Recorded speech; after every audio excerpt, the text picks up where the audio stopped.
Maya Chen stood at the observation dome of Earth's last garden, her fingers pressed against the reinforced glass as she watched the purple aurora dance across the devastated sky. The massive biodome stretched for kilometers beneath her, a testament to human ingenuity and perhaps their last hope. Within its confines, thousands of species thrived in carefully maintained ecosystems, while outside, the planet lay wrapped in toxic storms, the aftermath of the stellar dimming. The garden had been her home for the past 5 years, ever since the last shuttle departed Earth carrying the remaining evacuees. She had chosen to stay, knowing that someone needed to protect humanity's biological heritage. The seed vault contained the genetic legacy of Earth's plant life, and the garden itself was more than just a conservation project. It was a living laboratory where she continued her father's work on plant consciousness. Her morning inspection routine was interrupted by a subtle vibration through the dome's structure. Maya's augmented senses, enhanced by the biotech implants that allowed her to communicate with plants, detected the change immediately. She pressed her palm against a nearby sensor panel, interfacing directly with the garden's systems. Something's wrong, she whispered to herself, feeling the collective unease of the plant network. The sophisticated biotech that her father had developed allowed her to sense the electrical signals pass between plants, translating their chemical communications into something her enhanced brain could interpret. Right now, they were agitated. Maya descended to the forest level, where ancient redwoods stretched toward the artificial sun. These weren't ordinary trees. Each one had been carefully modified to serve as biological processors, forming a living computer network that helped maintain the garden's delicate balance. She approached the oldest of them, a massive sequoia she'd named Aurora, and placed her hand against its bark. The connection was immediate and overwhelming. Through Aurora, she could sense the vast network of roots and mycelia that spread throughout the garden. The trees were detecting something in orbit, something that didn't belong there. Maya rushed to her laboratory, bringing up the long-range sensors on her holographic display. The readings confirmed her fears. Multiple objects had entered Earth's orbit, their energy signatures unlike anything she'd seen before. They weren't human vessels. The evacuation fleet had left years ago, and no one was supposed to return until Earth's atmosphere had stabilized, centuries from now. As she studied the readings, her implants tingled with increasing intensity. The garden's plant network was reaching out to her with growing urgency. Through their connection, Maya could sense something she'd never experienced before. Fear, not the simple chemical response to threat that normal plants exhibited, but a complex emotional response that shouldn't have been possible. "What do you sense that I can't?" she asked Aurora through their neural link. The answer came not in words but in images, shadows moving across stars, worlds stripped of life, gardens similar to this one reduced to empty husks. The plants were sharing memories, but not their own. These were inherited memories, passed down through genetic material collected from other worlds. Maya's blood ran cold as understanding dawned. Her father's work on plant consciousness had succeeded beyond anything they'd imagined. The plants weren't just communicating. They were preserving the memories of other worlds, other gardens that had fallen to something that traveled between the stars. A warning klaxon shattered the garden's tranquility. Maya's screens filled with new data as the objects in orbit began their descent. They were ships, their designs organic and predatory, like massive seed pods wreathed in metallic tendrils. The Neferi had found Earth's last garden, and Maya knew they hadn't come to admire it.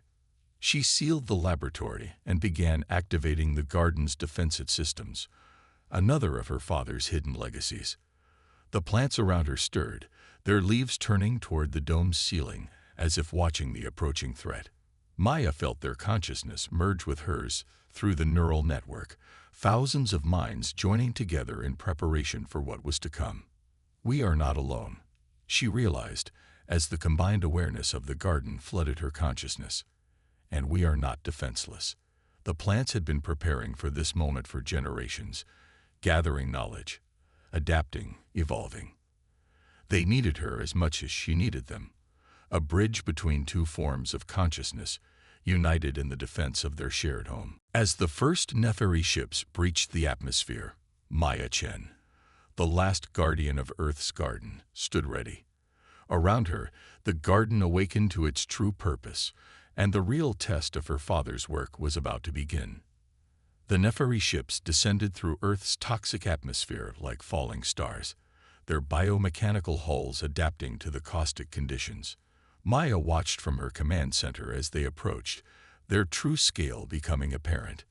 Each vessel was alive in its own right, a hybrid of technology and engineered biology that made Earth's finest achievements seem primitive in comparison. Through her neural link with the garden, Maya felt the collective memory of countless worlds stirring. The plants remembered the Nepheri, or rather, they remembered the absence they left behind, the silence where once there had been life. They were collectors, harvesters of biological treasures, leaving depleted husks of worlds in their wake. The first ship landed beyond the dome's perimeter, its landing struts dragging deep into the poisoned earth.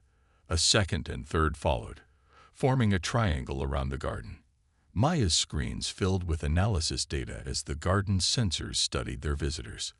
The Nepheri vessels were exuding spores, chemical markers that would normally send Earth plants into dormancy, making them easier to harvest and transport. "They don't know what we are," Maya whispered to Aurora through their link. The ancient redwood's response was immediate, a surge of defiance that rippled through the entire garden. The plants had evolved far beyond their original forms under her father's guidance, and mere chemical attacks wouldn't subdue them. The first Nepheri emerged from their ships, their forms both beautiful and terrifying. They moved with fluid grace on multiple limbs that seemed to shift and reform with each step. Their bodies were covered in a translucent carapace that pulsed with bioluminescent patterns, a living armor that protected them from Earth's hostile environment. Maya activated the garden's external communications, her voice echoing across the wasteland. "This is Earth's last garden. We are a protected preserve. State your intentions." The response came not in words, but in a burst of colors across their carapaces, translated by Maya's systems into meaning. "We are the Nepheri. We preserve life by collecting it. Your garden will be added to our grand collection." "This is not just a garden," Maya responded, feeling the strength of the plant network flowing through her. "It is the last repository of Earth's biosphere. And it is defended." The Nepheri's response was dismissive, their carapaces flashing patterns that translated to amusement. They had encountered resistance before, on countless worlds. What could one human and her plants do against their ancient technology? The answer came swiftly. As the Nepheri approached the dome's perimeter, the ground beneath their feet began to move. Roots that had seemed dead in the toxic soil burst to life, engineered fungi releasing spores that targeted the Nepheri's bioarmor. The aliens recoiled, their carapaces dulling as Earth's defensive organisms began to analyze and adapt to their biology. But the Nepheri hadn't survived for millennia by being unprepared. Their ships pulsed with energy, releasing waves of nanites that began breaking down the garden's external defenses. Maya felt the pain through her neural link as the first layer of protective fungi was consumed. Through Aurora, she accessed deeper layers of the garden's defenses. Pods along the dome's exterior burst open, releasing clouds of engineered pollen that formed a protective screen. The Nepheri's nanites struggled against this new threat, their programming confused by the rapidly evolving biological particles. "The garden remembers," Maya transmitted to the Nepheri, her words accompanied by images from the plant network's vast memory. "It remembers every world you've destroyed, every garden you've stolen. The memories live on in the genes you collected, and we have learned from them." The Nepheri paused, their carapaces flickering with what Maya's systems translated as uncertainty. They were accessing their own genetic archives, searching for an explanation. How could these plants retain memories? How could they evolve so quickly? Maya felt a shift in the garden's consciousness. The plants weren't just defending. They were reaching out, attempting to access the biological components of the Nepheri's own technology. Generations of careful engineering by her father and his predecessors had created something unprecedented, a biological network capable of not just responding to threats, but actively subverting them. The lead Nepheri stepped forward, its carapace now pulsing with rapid patterns that suggested agitation. "You have created an abomination." The translation read, "Life must be preserved in its pure form, not corrupted by human interference." "Life adapts," Maya responded, feeling the garden's approval of her words. "That's what you never understood. By preserving it in stasis, you're killing it just as surely as if you had destroyed it outright." The Neferi's response was immediate and violent.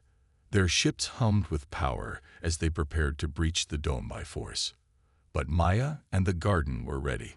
The real battle for Earth's last garden was about to begin, and she had only scratched the surface of its true capabilities. The Neferi attack came in waves of light and sound, their ships releasing pulses of energy that threatened to shatter the dome's outer shell. Maya stood in her control center, her consciousness merged with the garden's network as she coordinated their defense. Through her neural link, she could feel every impact, every strain on the structure that protected Earth's last repository of life. "Initiate Protocol Omega," she commanded through the neural network. Aurora's response was immediate, spreading through the root system like electricity. Throughout the garden, plants began to change. The modifications her father had engineered were revealing themselves, transforming the peaceful sanctuary into a living fortress. The massive trees that had seemed decorative now showed their true purpose. Their branches elongated and intertwined, forming a secondary support structure beneath the dome's shell. Vines that had grown along the walls thickened and hardened, their cells filling with silicon compounds that made them stronger than steel. The garden was becoming its own armor. But the Neferi were relentless. Their ships deployed swarms of biomechanical drones, each one carrying a payload of aggressive nanites designed to break down organic matter. The drones attacked the dome's surface, seeking weak points in its structure. Maya watched through the garden's sensors as the tiny machines began their work, attempting to dissolve the protective barriers. "They don't understand what they're dealing with," Maya murmured, feeling Aurora's agreement ripple through the network. The garden's outer layer began to shed, releasing clouds of engineered spores that had been waiting for this moment. The spores attached themselves to the Neferi drones, their own nanoscale structures beginning to rewrite the alien technology. Through her link, Maya felt the garden's satisfaction as its defenses proved effective. The spores weren't just destroying the drones, they were assimilating them, learning from their technology. Each drone that fell added to the garden's understanding of their enemy. The Neferi responded by intensifying their attack. Their ships released waves of energy that disrupted the garden's biological networks, causing Maya to stumble as the neural link fluctuated. But even as some connections failed, others adapted. The plant network rerouting itself like a living computer. "Show them," Maya commanded, and the garden revealed another of its secrets. The soil itself came alive as millions of engineered microorganisms awakened. They rose from the ground in luminescent clouds, forming patterns that mirrored the Neferi's own bioluminescent communication. The message they transmitted was clear. Every attack on the garden made it stronger. Every piece of Neferi technology they encountered was analyzed, understood, and improved upon. The garden wasn't just defending itself, it was evolving. The lead Neferi ship attempted to retreat, recognizing the threat too late. Tendrils of modified kudzu, enhanced with elements of the Neferi's own biotechnology, shot from the dome's surface and wrapped around the vessel's hull. The ship's living components recognized something familiar in the plant's genetic code. Fragments of worlds the Neferi had harvested, now turned against them. Maya felt a surge of triumph through the neural network, but it was tinged with something else: curiosity. The garden wasn't interested in destroying the Neferi. It wanted to understand them. Through the kudzu's connection to the ship, information began to flow both ways. The garden accessed the vast library of biological knowledge the Neferi had collected, while simultaneously sharing its own experience of dynamic evolution. "Your way preserves the form of life," Maya transmitted to the Neferi, "but we preserve its essence. the ability to grow, change, and adapt. Every species in this garden carries the potential for endless evolution, guided by the collective wisdom of countless worlds. The Nephari ships hung suspended in the toxic air, their crews experiencing something they had never encountered in millennia of harvesting worlds. The garden was offering them not submission or destruction, but collaboration. Through their neural link, Maya felt the plant's intention to show the Nephari a different way of preserving life, not as static specimens, but as dynamic, evolving systems. The garden's defense had become something more, a bridge between two fundamentally different approaches to protecting life in the universe. As the Nephari's bioluminescent patterns shifted from aggression to consideration, Maya realized that this conflict might end in a way none of them had anticipated. The garden had not just protected itself, it had created an opportunity for something entirely new to grow from this confrontation. The toxic storms above the garden had calmed, as if Earth itself was holding its breath. The Nephari ships hung suspended in a web of luminescent tendrils, their biomechanical systems pulsing in sync with the garden's rhythms. Maya stood in the heart of her domain, watching as two vastly different approaches to preserving life began to merge and understand each other. Through the neural link, she felt the garden processing the vast library of biological knowledge stored within the Nephari vessels. Countless worlds, countless species, all preserved in perfect stasis, but static, unchanging. The garden's network analyzed this information not as a catalog to be maintained, but as raw material for evolution. The lead Nephari had emerged from their ship, their crystalline carapace now reflecting the garden's bioluminescence. They moved cautiously through an airlock Maya had created, their translator working to convert the complex patterns of light dancing across their surface. Your garden, the translation read, it contains more than just Earth's life. We sense echoes of worlds we visited centuries ago, but changed, evolved. How is this possible? Maya guided them through the transformed space. The battle had accelerated processes that would have taken years to complete naturally. Throughout the dome, plants showed signs of rapid evolution, incorporating elements of Nephari biotechnology, while maintaining their essential nature. My father discovered something fundamental about plant consciousness. Maya explained, feeling Aurora's approval through the network. Plants don't just store genetic information. They store experiences, memories, potential. When you harvested worlds, you preserved their forms but left behind their essence. Here, we preserve that essence. The Nephari's carapace flickered with patterns that the translator interpreted as a complex mix of shock, curiosity, and something approaching reverence.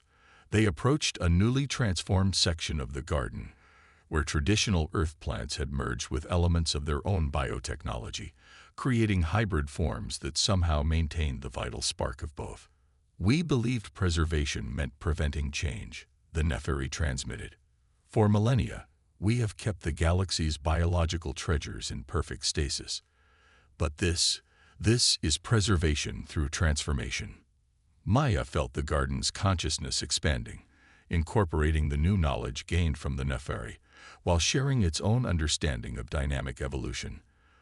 The neural network was growing more complex by the moment, creating new pathways of communication between Earth's plants and the living components of Nephari technology.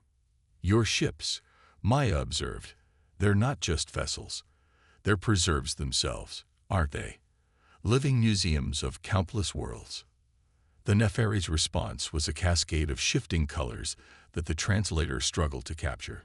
Yes, we believed we were saving life by removing it from the cycle of change and decay. We never considered that we were denying it the very thing that makes it life. Through their shared connection, Maya felt something extraordinary beginning to happen. The garden's network was extending beyond the dome, reaching out through the Nephari ships and into their vast archive of preserved specimens. The static genetic libraries were beginning to wake up, stirred by the garden's influence. It's not too late, Maya said, understanding flowing through her enhanced consciousness. Your preserves don't have to remain frozen. They can live again, evolve again. The garden can show you how. The Nepheri moved through the transformed space, their carapace reflecting the living light of evolution and progress. They had come to Earth expecting to find another world to harvest, another collection to add to their static archive. Instead, they had found something that challenged the very foundation of their mission. Around them, the garden continued to change. The hybrid plants were stabilizing, finding new forms that combined the resilience of Earth's biosphere with the sophisticated biotechnology of the Nepheri. But more importantly, they were still evolving, still adapting, still alive in the deepest sense of the word. "We offer you a partnership," Maya proposed, feeling the garden's wholehearted support. "Help us restore Earth's atmosphere, and in return, we'll help you transform your preserves from museums into nurseries for new life." The Nepheri's response was immediate and profound. Their ships, still connected to the garden by living tendrils, began to pulse with new patterns of energy. The translator struggled to keep up as they transmitted their reply. "We have preserved the past for so long, we forgot to nurture the future. Perhaps it is time for the collectors to become cultivators." 1 year after the Nepheri's arrival, Earth's toxic atmosphere had begun to change. Maya stood in the expanded observation dome, watching as engineered organisms, hybrids of Earth's resilient species and Nephari biotechnology, consumed the poisonous clouds that had choked the planet for so long. The sky above was gradually clearing, revealing glimpses of true sunlight for the first time in years. The garden had grown far beyond its original boundaries. What had once been a single dome was now a vast network of interconnected biospheres, each one a testing ground for new forms of life. The Nepheri ships had become permanent fixtures, their living hulls merged with the garden's structure to create towering spires of biological architecture that reached toward the healing sky. Through her enhanced neural link, Maya could feel the garden's consciousness expanding daily. The network now encompassed not just Earth's plants, but also the vast library of genetic information the Nepheri had collected over millennia. What had once been static specimens were awakening, evolving, finding new forms adapted to Earth's changing conditions. "The restoration is proceeding faster than our most optimistic projections," one of the Nepheri observers transmitted, their carapace shifting with patterns of excitement. Maya had learned to read their bioluminescent language directly now, though she still used the translator for complex technical discussions. "The garden understands what Earth needs," Maya replied, placing her hand against Aurora's bark. The ancient redwood had grown enormously over the past year, its consciousness serving as a hub for the ever-expanding network of hybrid life. It remembers what this world was, and what it can be again. But Earth's restoration was only part of what was happening. Through their partnership, the garden and the Nepheri had begun to revolutionize the very concept of biological preservation. The Nepheri's vast collection of preserved specimens was being gradually awakened, not to recreate the past, but to forge something new. In specialized chambers throughout the complex, extinct species from countless worlds were being revived and allowed to evolve alongside Earth's life forms. The result was an explosion of biodiversity unlike anything either humanity or the Nepheri had ever seen. Each new hybrid carried within it both the ancient memories of its origins and the potential for endless adaptation. "We've received the first transmissions from the Coalition," Maya announced, accessing the data through her neural interface. The human evacuation fleet had maintained contact through quantum-entangled communications, watching Earth's transformation with growing hope. They're ready to begin the first wave of returns. Earth's atmosphere should be safe for human habitation within 5 years. The news sent ripples of excitement through both the garden's network and the Nepheri observers. Their carapaces flickered with complex patterns that spoke of satisfaction and anticipation. The return of humanity would mark the beginning of a new phase in their joint project. But they'll be returning to a very different Earth. Maya continued, looking out over the transformed landscape. Where there had once been wasteland, now hybrid forests stretched to the horizon.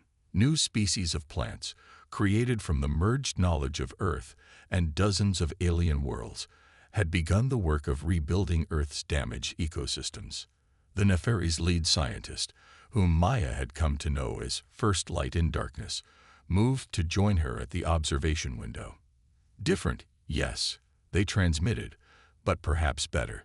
Your father's work on plant consciousness, combined with our archives of genetic memory, has created something neither of our species could have achieved alone. Maya felt Aurora's agreement ripple through the network. The garden had become more than a preserve or even a laboratory. It was now a cradle for the next stage of evolution, not just for Earth, but for life throughout the galaxy. The humans will adapt, Maya said confidently. That's what we do best, and now we have so much more to learn from. She gestured to the newly installed memory tanks where the genetic libraries of 1,000 worlds waited to share their knowledge with Earth's returning children. As if in response to her words, a new alert pulsed through the network. In one of the experimental chambers, a hybrid plant had just achieved something unprecedented. It had successfully incorporated genetic memories from 3 different worlds into a single, stable form. The implications were staggering. It seems, First Light transmitted, their patterns showing what Maya had learned to recognize as joy, that we have only begun to understand what life can become when we stop trying to preserve it in amber and instead let it grow. Maya smiled, feeling the garden's vast consciousness pulse with possibility. The Nefari had come to Earth expecting to find another specimen for their collection. Instead, they had found a partner in the greatest experiment in the history of life itself. Together, they were not just restoring one world, they were creating a new way for life to flourish across the galaxy. As the sun broke through the thinning clouds above, casting real shadows for the first time in years, Maya felt the combined hope of Earth's plants, the Nefari's ancient knowledge, and her own human determination flowing through the neural network. The garden had defended itself not through destruction, but through transformation. In doing so, it had shown the way forward for all life in the galaxy. The last garden of Earth had become the first garden of a new age.